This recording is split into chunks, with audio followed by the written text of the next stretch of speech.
actually feel uncomfortable around too many white people. I find I'm bonding closer with the natives, the Alaska natives. Really? Yeah. So, do you have a penchant for Native women who are homeless in crisis? It's been called the memory card murder. A brutal homicide found on a stolen cell phone. The victim dying on a hotel room floor. The killer mocking her in a distinctive accent. Face the camera, bitch. There's at one point blood coming from both sides of her mouth while the killer is sexually molesting her. He wasn't sexually molesting her. He was poking his fingers on her boob. Okay. Is that not sexual molestation in your mind? It depends on the woman.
I've always suspected that some people aren't at all who they appear to be. To his wife, Brian Stephen Smith was a loving husband. To the Marriott hotel staff, he was a good colleague. To his mistress, he was a spinner of dark sexual fantasies. But to Kathleen Henry, an Alaska native living on the streets of Anchorage, Brian Stephen Smith was a stranger who offered a warm bed and then did something monstrous. Good evening. We're learning more tonight about the weeks surrounding the hotel killing of 30-year-old Kathleen Henry. 39 photos and 12 videos show in graphic detail the final hours of a dark-haired woman. The SD card where the files were stored was labeled homicide at Midtown Marriott. She was like all beat up. I mean, her face was not even recognizable.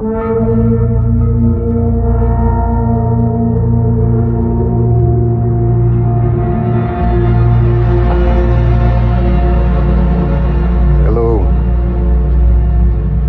Brian Stephen Smith was found guilty in February 2024 of murder, sexual assault, and misconduct involving a corpse. How are we doing, guys? We're set. We're good? Okay.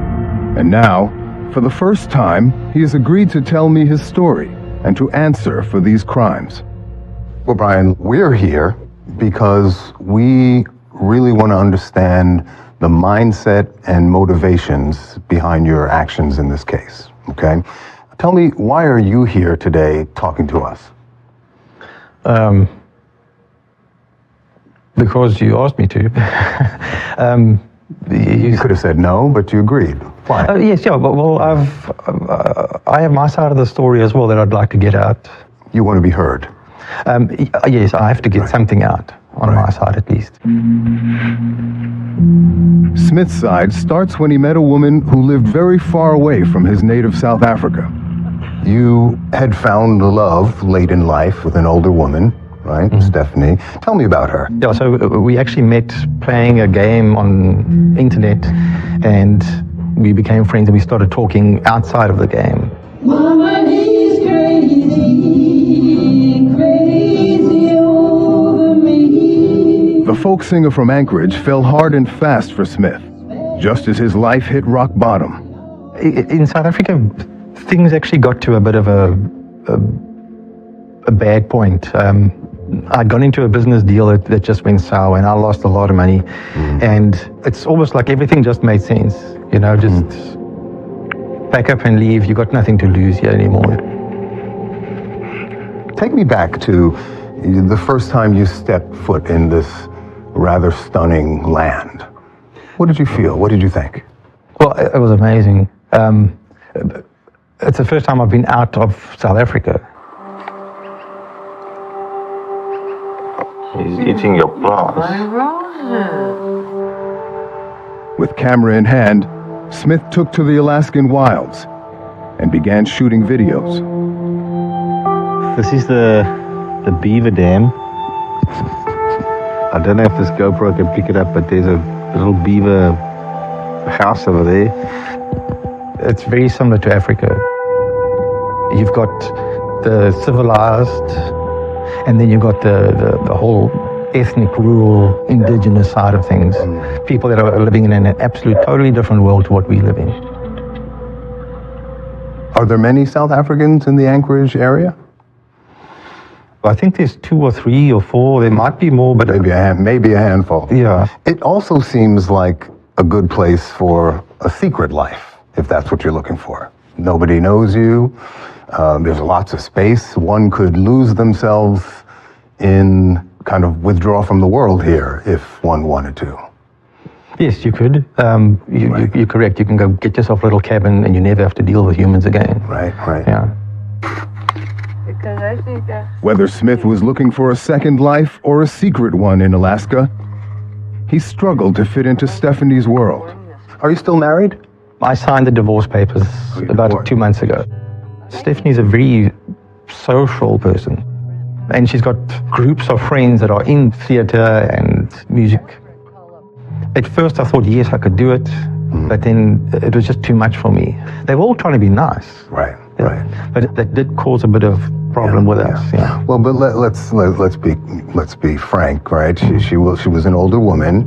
You were still quite young, and you had a roving eye, and soon an affair, right, with someone who shared a certain lust for sexual adventure. Is that fair, Alicia? Enter Alicia Youngblood, a young woman Smith met at work. Smith told police they started off as drinking buddies. Then things progressed. This crazy sex thing, it was just something that was happening, and I delved into it.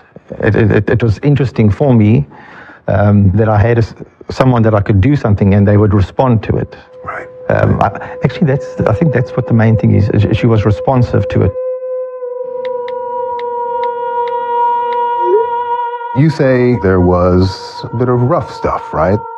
She liked to be slapped around a little, choked, suffocated. Yes, Right. but it wasn't every time. She liked to see and hear stories about violence.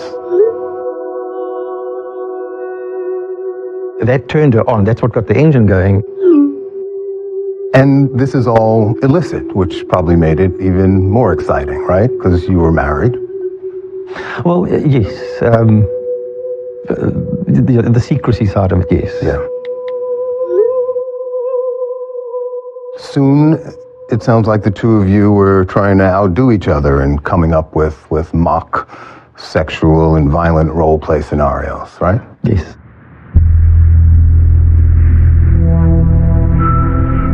She would tell me about her criminal history. I knew they were not true stories. She would tell me that she'd been chased across America by the FBI, and she was part of a gang that used to rob banks. It's not real though. But that's where the whole murder thing started coming in. So, And you played along. So one day I said to her, well, I've also killed somebody, so I've also got a story, and it turned her on massively. It worked. She loved me making up stories like that. If any woman goes to any man and says, say this or do this, and I'll get horny, that guy's going to do it. By day, Smith says, he and his wife kept up a loving, if passionless, marriage. It sounds like you did sort of slip into a kind of a double life. The Brian who's the dutiful husband on the straight and narrow, and then on the other hand, a reckless kind of alter ego, right? The one who would drive into the night looking for cheap sex. By night, Smith would troll the streets of Anchorage in his black pickup truck.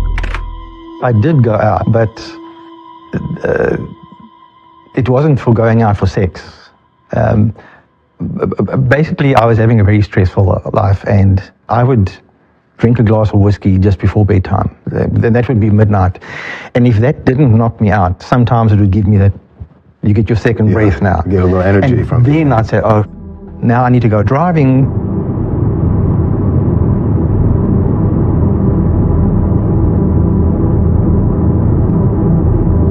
It was probably about 9:30 at night. Okay. And he pulls up, and I was homeless, living in a tent, and it was raining that night. And then he goes, well, it's raining. You want to ride around with me? And, and I was like, sure.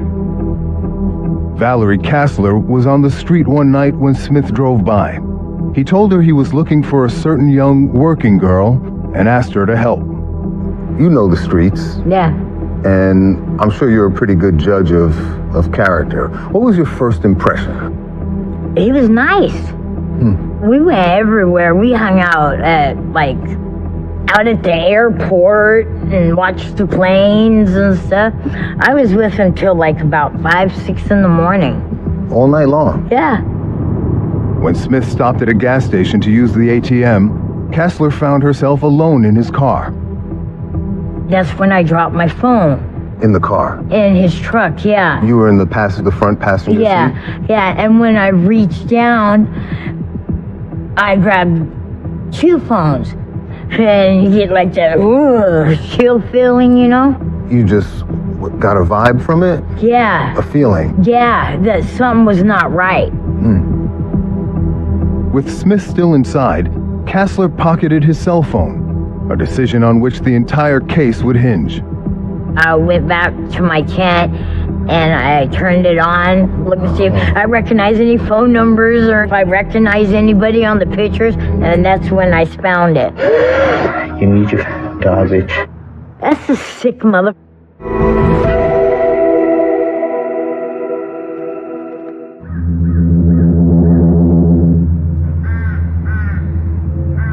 In the fall of 2019, in a tent in the woods around Anchorage, Alaska, Valerie Kassler took out a phone she had stolen from Brian Stephen Smith's car and pressed play. You need your garbage. What did you see at first? Him talking and his voice and her body laying on the floor of the hotel. She was alive, though, at that point. Yeah, and he stepped on her throat and he said, you're not leaving here alive. I'm killing you. Oh, for fuck's sake. Are you still alive? I watched all of it, and he pulled out a wire, put it around her neck, and she was dead, and he was still doing things to her. For days, Kassler refused to leave her tent. You stayed in the woods because you were... I was paranoid as hell. You were scared? Yeah. But she worked up the courage to turn the videos over to the police.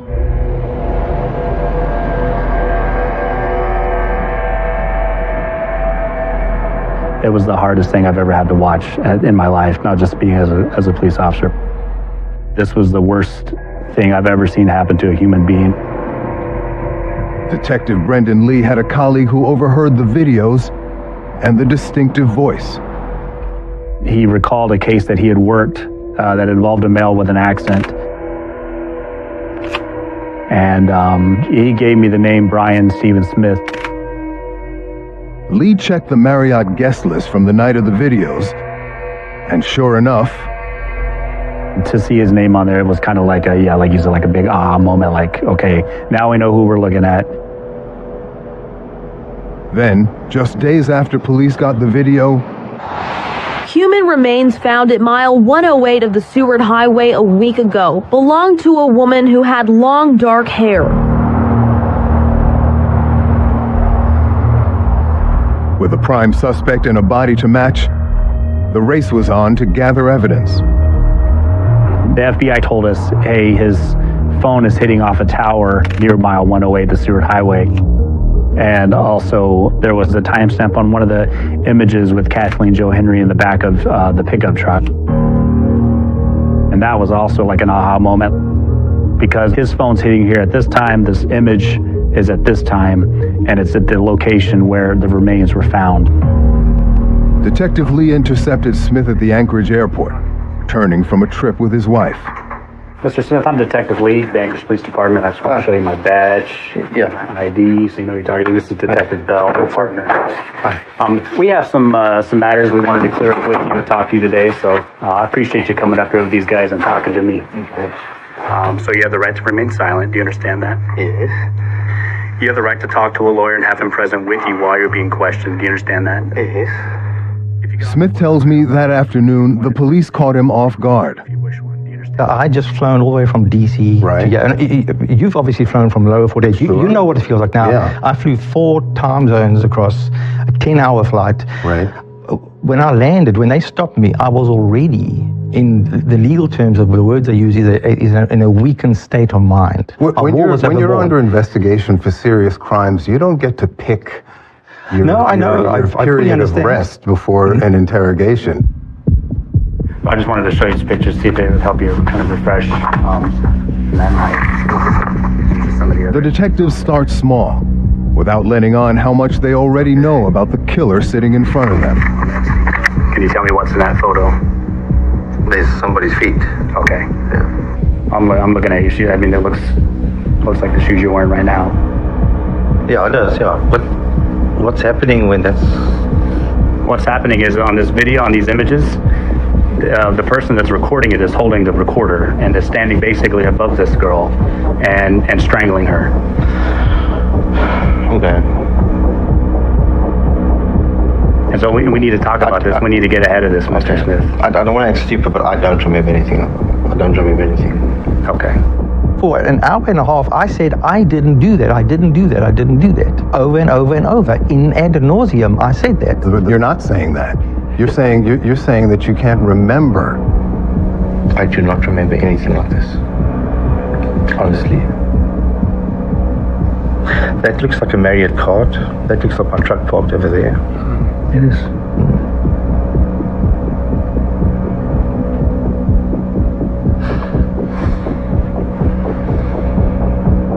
Piece by piece, detectives disclose photo evidence. Smith's hands, his stomach, Smith's truck, and license plate. There's cameras out on the highway at the way station, so there's no doubt about it that you were out there. Yeah. No doubt about it that you were out there. Look, I don't remember anything else. Really, I'm sorry. Then, about 2 hours in, Smith starts to crack. Look, this sounds very serious. No matter what, I'm going to be in deep. So, okay, I'll tell you what I remember. The next day at work, I saw something dripping out the back of my truck. And I was like, what the hell? And I opened up, and there was somebody there underneath. So there was a blue, like a tarp at the back of my truck. And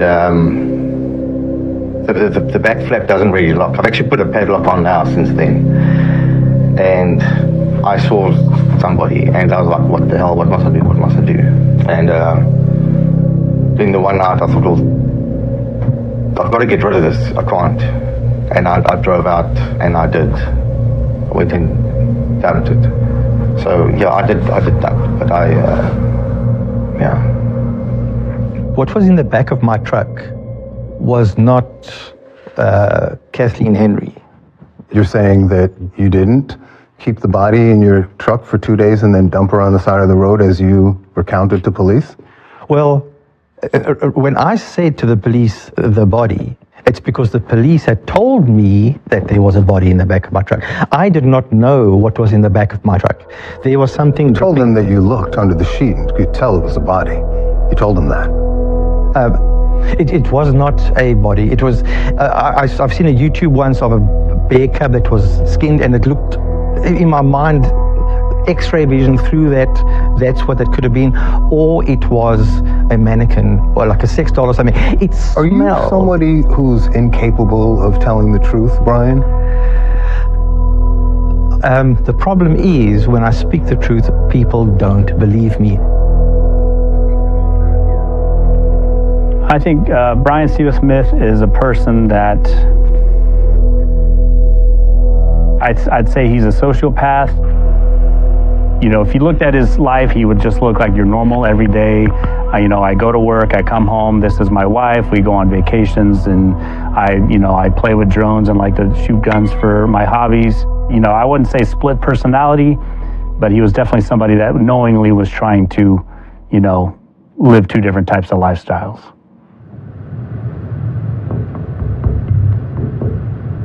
For police, the double life of Brian Stephen Smith now comes into sharp focus. Do you have any other Facebook accounts that aren't just Brian Smith? Oh, yeah, sure.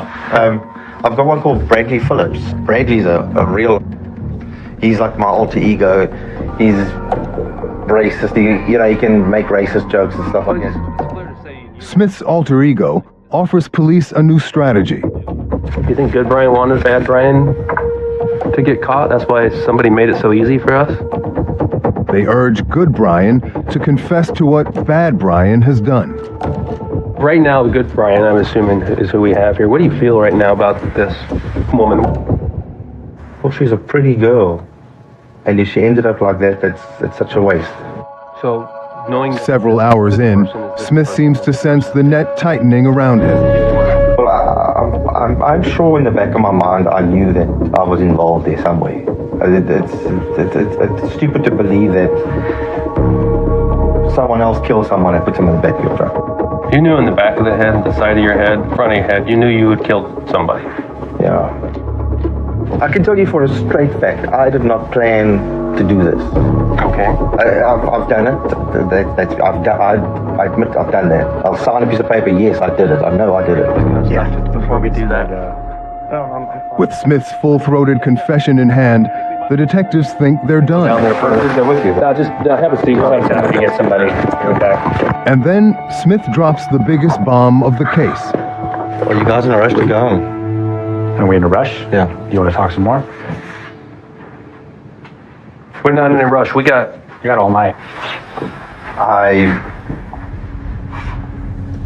picked up a very drunk girl. My wife was gone. She was away for the weekend. I had to go home. And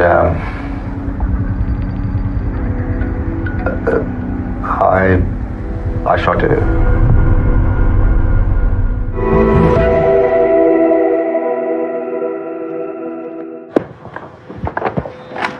Are you guys in a rush to go home? Are we in a rush? Yeah. You want to talk some more? We're not in a rush. We got all night. 5 hours into a police interrogation, Brian Stephen Smith had already confessed to the murder of Kathleen Henry. If I'm going to burn on the electric chair for one, I might as well do it for two. Then, Smith volunteered details of a second murder, and police realize they've caught a serial killer. I shot this girl and then I went and dumped her out on that little side road going towards Butte when you turn off the highway. This is how you recounted it to the police. Your wife was away, you were drinking. You hit the streets, as in your words you were known to do. You went to get some liquor and you spotted her. She wanted booze, I knew that. She was drunk. She had a half a bottle of R&R on her there. And she was really drunk. She was slurring it. And I picked her up and I said, hey, you want some warm food and a warm place to sleep tonight? You bring her home. You were afraid, you tell the police, that she was going to leave her odor in the home and your wife would detect it. So you told her to take a shower. She was smelling. I knew she was homeless then. You know, she was stinking, and I was getting upset. And I said to her, go take a shower. You know, because now there's smell in the house. You know, and she wouldn't do it. She kept saying no. He said, I clearly remember this. And again, I'm not lying to you. I don't remember. I can't visualize the girl. But when I went to the garage and I got my pistol and I said to her, go to the shower, and she wouldn't. And I just did that. And While she was on the couch? Yeah. I just shot it. The evidence lined up perfectly with Smith's account.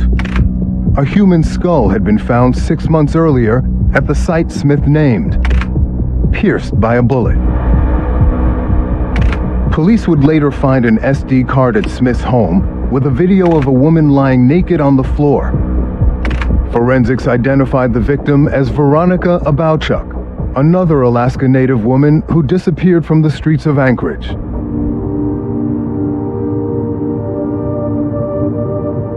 Veronica was my best friend, and I loved the hell out of her. I knew her daughters, you know.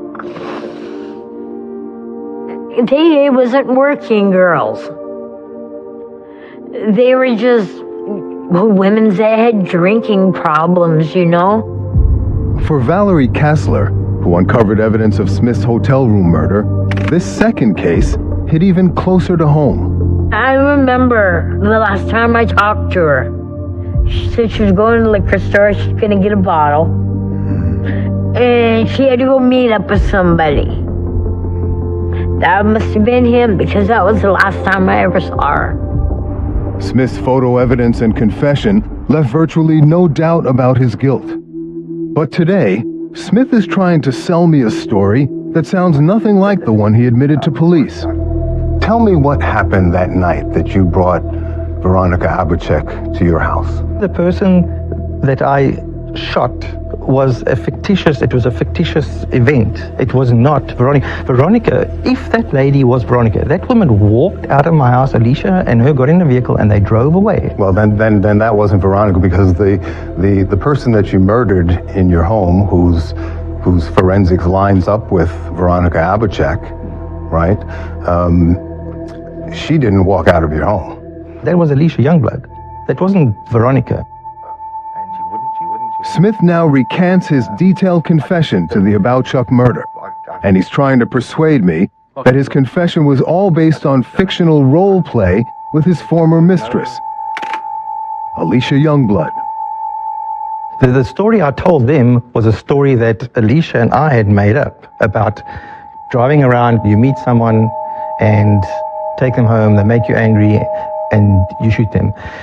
I had told Alicia before. You're saying that was a made-up story? Yes. Did you make up the part about defiling her corpse after you killed her?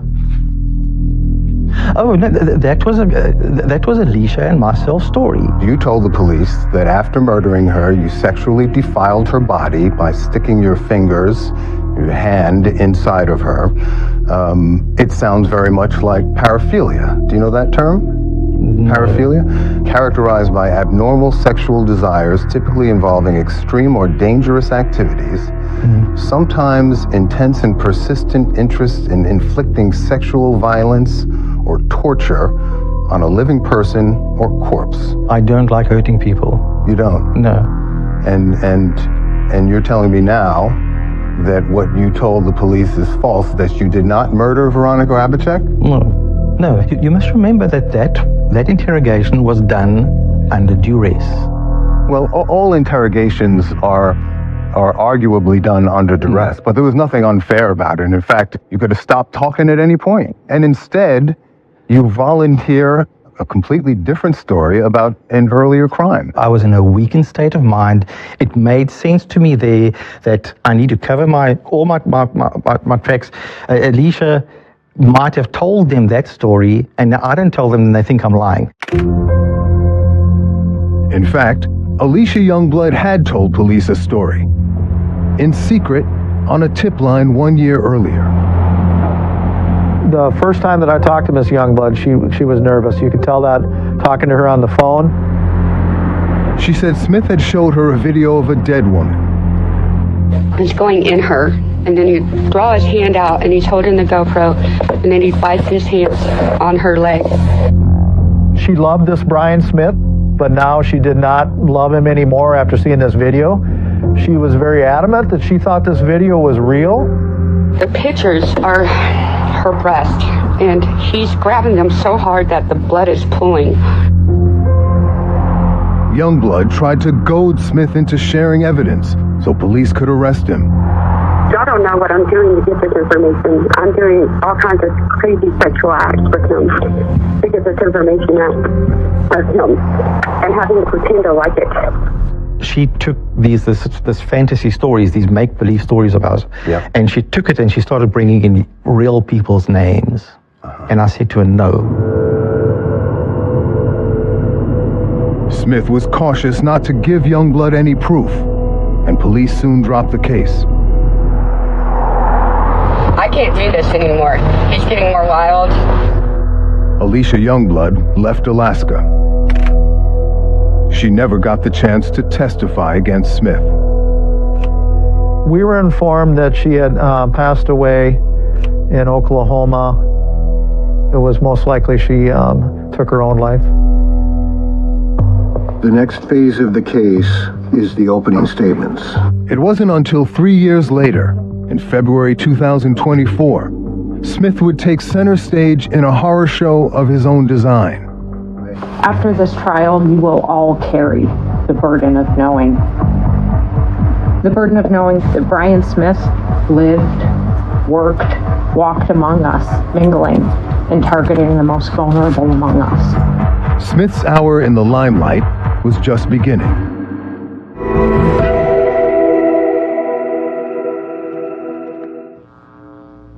Let's bring the jury in. This is the statement. Call your first witness. My name is Christy Grimaldi. How are you related to this case? Why are you here today? Veronica Abouchek is my mother. I'm her oldest daughter. In February 2024, the trial for the murders of Veronica Abouchek and Kathleen Henry began. In October 2019, I was contacted by family to meet with a detective, and looking back at that, I was in complete denial or holding on to any hope. I remember thinking, wow, they found her, maybe she's somewhere. And it's just, I'm in awe that I believe that, Smith appeared calm as witness after witness laid out evidence against him. But the smoking gun was the evidence Smith produced himself. Those videos depict a woman that we now know to be Kathleen Henry being strangled, tortured, and killed. When we show those videos, they're going to be broadcast on Nat TV facing this way so that members of the general public don't see them. Police say you're the man in the video. What do you say? No, it's not me. I needed a way to push past Smith's denial. If he wouldn't admit to the crimes, could I get him to describe the killer? Let me describe to you what the man in the video, the killer, did, and ask you to profile him for me. Well, I didn't want to watch him ever at all, but they forced me to at the trial. My name is Brendan Lee, last name L-E. So in this video, it's going to start out and you're going to see Kathleen Henry on the floor.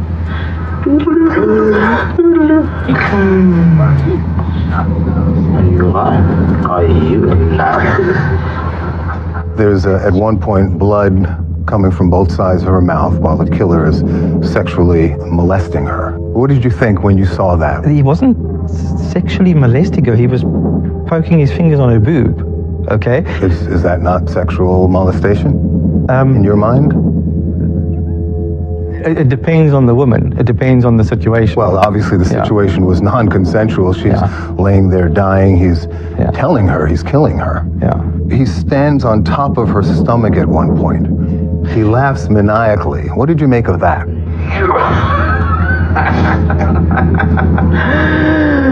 I don't remember him laughing. Even as he downplays the cruelty captured on video, Smith offers clues about the man behind the camera. Did it seem to you that the killer was enjoying himself?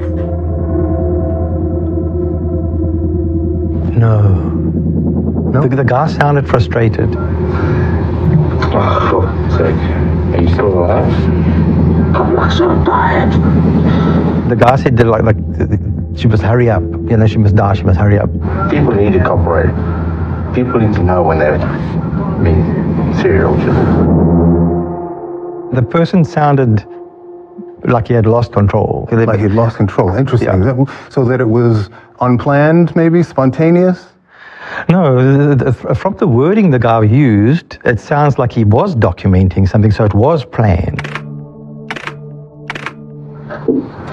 As you can notice, the tongue is like swollen. That eye is swollen as well.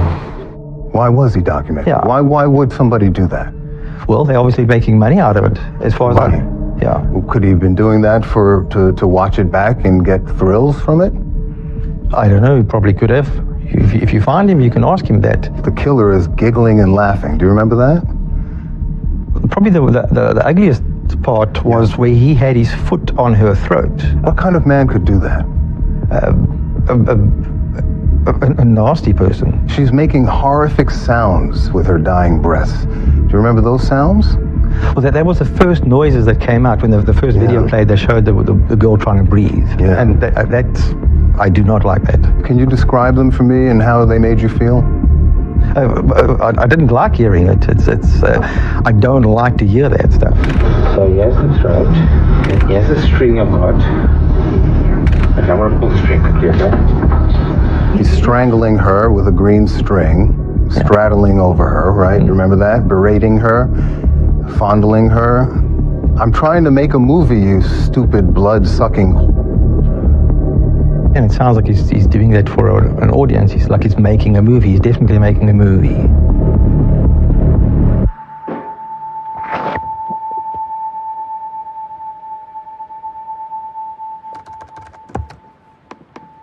I'm trying to make a movie, you stupid whole bitch. Weeks after I met Smith, I finally got access to the murder video itself. I can now see what Smith meant by the killer making a movie. For all my fans out there, hit the like button, please. Just take it, swallow it. Let's do a nibble shot while we at here. Do like an angle, like an action shot. In Smith's twisted mind, he's a film director, and this atrocity is his blockbuster movie. You live, you die. You live, you die. Sadly, in my movies, everyone dies. I get the Oscar, bitch.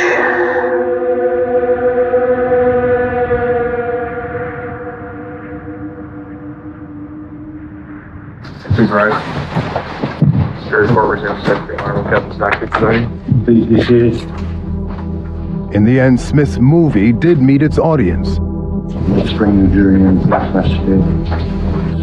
12 men and women, and they quickly delivered a verdict. Mr. Smith, would you please rise?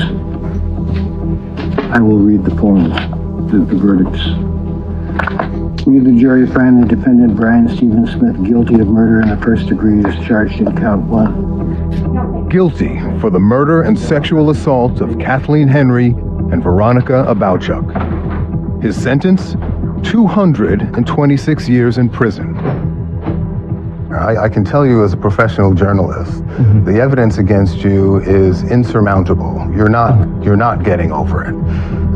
Isn't there a part of you, you're still a young man, isn't there a part of you that just wants to unload, unburden this whole thing and talk truthfully about what actually happened?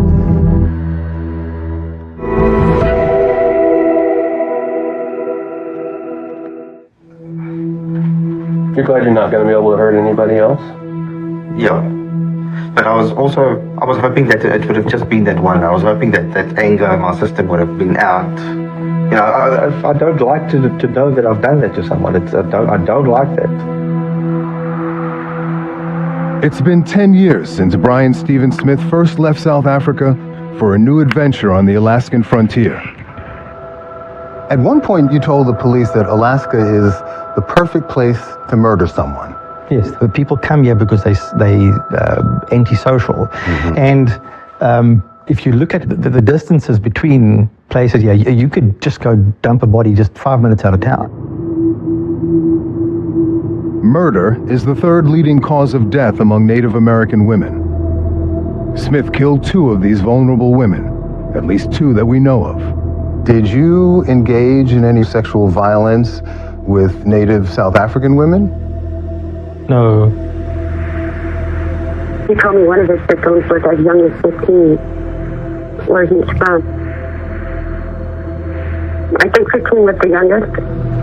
Okay. But on the other hand, we don't know. We do not know, really. The South African police say they're looking into you now. Any idea what that might be about? Okay. Again, right in the beginning, Alicia and myself were telling stories, and the first stories I told her were about South Africa. More stories. Yeah.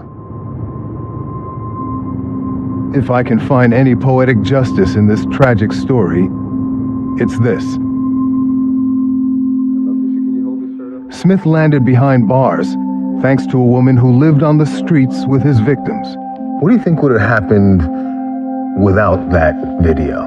Had you not found it and brought it They'd forward? probably still be investigating, and he still probably would be a free man, hunting and killing women. And there'd probably be more bodies than what there was. When you heard the verdict, what did you think? That was on my birthday. What a birthday present. Yeah. Yeah. Kassler remained on the front lines from the moment she turned over the smoking gun SD card. Those images that you saw, timing and all of that aside, have those stayed with you? In my head? Yeah. Yeah. I just wanted them to go home.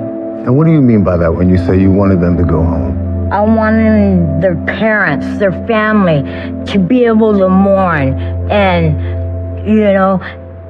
properly, instead of burying an empty box. Smith tells me he now plans to file an appeal, and I end the interview with one of my own. You're going to live with this story, this defense that you've concocted in your mind that no one believes, Brian. You must know that no one believes the alibi, no one believes that you're not the man in the video. I mean, again, there's a mountain of forensic evidence against you. Are you going to just live with this? There is no DNA evidence. There's no evidence proving that anyone was in my truck.